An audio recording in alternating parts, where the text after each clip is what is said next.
In times of peace, truth has time to breathe. But in times of war, it chokes. Words become weapons. Facts become shadows. And certainty, the kind that anchors us to the world, begins to vanish. In the rising tension between Israel and Iran, we're not just watching missiles fly. We're watching meaning collapse. Airstrikes, covert assassinations, cyber attacks. Every move is justified. Every death is defended. Every narrative is rehearsed. Israel speaks the language of preemptive defense. Iran answers in the tone of resistance. Both wear the mask of righteousness, and behind those masks, fear, history, wounds. We are told who the enemy is. We are shown the footage, the flags, the aftermath. But what we are not shown is the human soul, fragile, confused, and afraid. The thing that disappears first in a geopolitical chess game, war, especially of this kind, doesn't just kill people. It kills nuance. It kills doubt. It kills the space in between. Iran remembers colonization, sanctions, isolation. It sees every strike as proof that the world wants it on its knees. Israel remembers genocide, displacement, centuries of persecution. It sees every threat as a prelude to annihilation.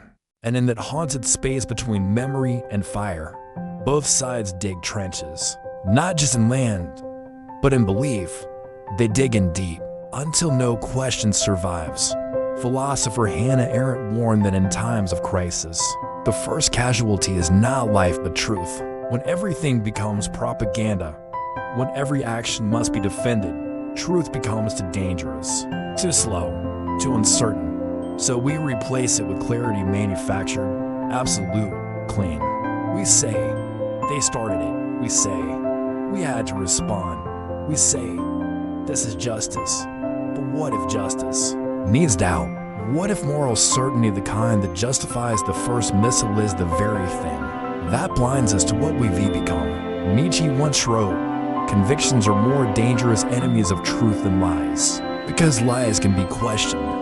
But convictions, they feel holy. They feel like armor. They feel like purpose in a world on fire. But convictions kill, not just people, but possibilities. In the fog of this Israel-Iran escalation, something is being lost that no ceasefire will recover. The ability to see clearly, to hold to truth's intention, to mourn without choosing sides, to say, this is tragic not because of who died, but because someone died at all. We live in an age where information is instant, but understanding is rare, where certainty is currency, where the loudest voice wins, and war rewards volume over vision. It makes us feel right, even when we're wrong. It makes us feel strong, even when we're scared. But fear disguised as strategy is still fear. And when nations act from fear, not courage, not wisdom, not empathy, they make monsters of each other. The real danger isn't just that Israel and Iran are preparing for wider conflict. It's that the rest of us are preparing to stop thinking, to pick a side, to scroll past, to believe whatever matches our feed. But we are not algorithms. We are not echo chambers. We are not soldiers in someone else's narrative. We are human. And being human means holding space for the unbearable, for the mother in Tel Aviv, for the child in Tehran, for the questions that don't have answers. War displaces truth because it demands simplicity. But the truth isn't simple. It's that both nations carry scars. That power can corrupt any cause. That righteousness can be used as fuel for destruction.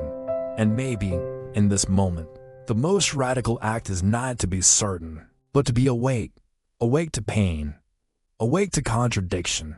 Awake to the terrifying possibility that we're all part of something we don't understand. Because only in that awakening can something else survive the war. Not victory, not vengeance, but the truth that we all, Israeli, Iranian, global, are still here, still capable of thinking, still responsible for what we believe.